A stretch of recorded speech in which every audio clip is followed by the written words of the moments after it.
राजकारणाचा दुसरा अंक सुरू झालाय। साताऱ्यामध्ये बोलताना देवेंद्र फडणवीसांनी काहींच्या बुद्धीला बुरशी लागल्याचा घणाघात केला होता। त्यावर आता उद्धव ठाकरेंनी देखील जोरदार पलटवार केल्याचं पाहायला मिळतंय। वाघनकांवर आक्षेप घेणं म्हणजे खऱ्या अर्थाने छत्रपती शिवाजी महाराजांच्या शौर्याचा, पराक्रमाचा, शूरतेचा, वीरतेचा अपमान केल्यासारखं आहे। काहींच्या बुद्धीवर जंग चढलाय। मुख्यमंत्री महोदय त्या वाघनकांनी त्यांची बुरशी आणि जंग काढण्याचं काम हे मात्र निश्चितपणे आपण कराल। मानसिक संतुलन बिघडलेली माणसं आपल्याला माहिती आहेत कोण आहेत, काय काय करतायत। काही जणांच्या मानसिकतेला सुद्धा बुरशी आलेली आहे। देवेंद्र फडणवीस आणि उद्धव ठाकरेंमधील हा कलगीतुरा। लंडनहून आलेल्या वाघनखांवरून राज्यातील राजकारण तापलंय। विरोधकांसह काही इतिहास अभ्यासकांनीही या वाघनखांवर संशय उपस्थित केला। याचाच समाचार घेत मुख्यमंत्री एकनाथ शिंदे आणि उपमुख्यमंत्री देवेंद्र फडणवीसांनी साताऱ्यात विरोधकांवर शुक्रवारी टीकास्त्र डागलं। ठीक आहे, काही लोकांना फक्त राजकारण करायचं असतं आणि चांगल्या कामाला गालबोट लावायचं असतं, तो त्यांचा प्रयत्न सुरू आहे। परंतु वाघनकांवर आक्षेप घेणं म्हणजे खऱ्या अर्थाने छत्रपती शिवाजी महाराजांच्या शौर्याचा, पराक्रमाचा, शूरतेचा, वीरतेचा अपमान केल्यासारखं आहे। आणि शिवभक्त कदापि हे सहन करणार नाही।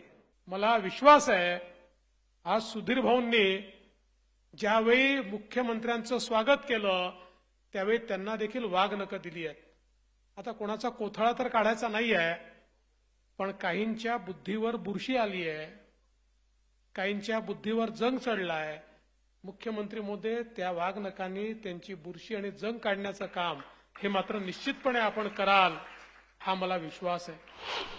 आता सत्ताधाऱ्यांच्या या बुरशीच्या टीकेवर उद्धव ठाकरेंनी धारावी पुनर्वसनाच्या मुद्द्यावरून जोरदार पलटवार केलाय। काहींच्या मानसिकतेला बुरशी आल्याचा टोला लगावत ठाकरेंनी मुंबईचं नागरी संतुलन बिघडवण्याचा प्रयत्न सुरू असल्याचा घणाघात केला। पात्र अपात्रतेच्या चक्रव्यूहात अडकून हाकलून द्यायचं। आम्ही एकाही धारावीकराला तिथून जाऊ देणार नाही।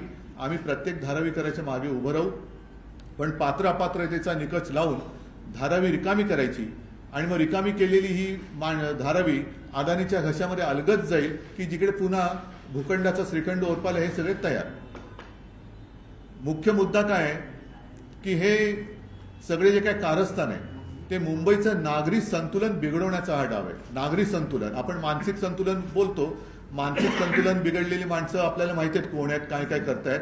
काही जणांच्या मानसिकतेला सुद्धा बुरशी आलेली आहे, त्याच्यामुळे अशी सगळी माणसं आहेत ती याच्या मागे आहेत। लोकसभेत बसलेल्या झटक्यानंतर आता महायुतीनं वाघनखांच्या माध्यमातून विधानसभेसाठी हिंदुत्ववादी कार्ड खेळण्याची तयारी केली आहे। त्याचवेळी विरोधकांनी मात्र विकासाच्या मुद्द्यावरून सत्ताधाऱ्यांना घेण्याचे प्रयत्न सुरू केले। पण हे करताना आता दोघांकडूनही एकमेकांवर तिखट शब्दात वार प्रहार केले जात आहेत, ज्यामुळे जसजशी निवडणूक जवळ येईल तसं हे शाब्दिक युद्ध आणखी तीव्र होणार एवढं मात्र निश्चित। Bureau report, news 18 Lokmat.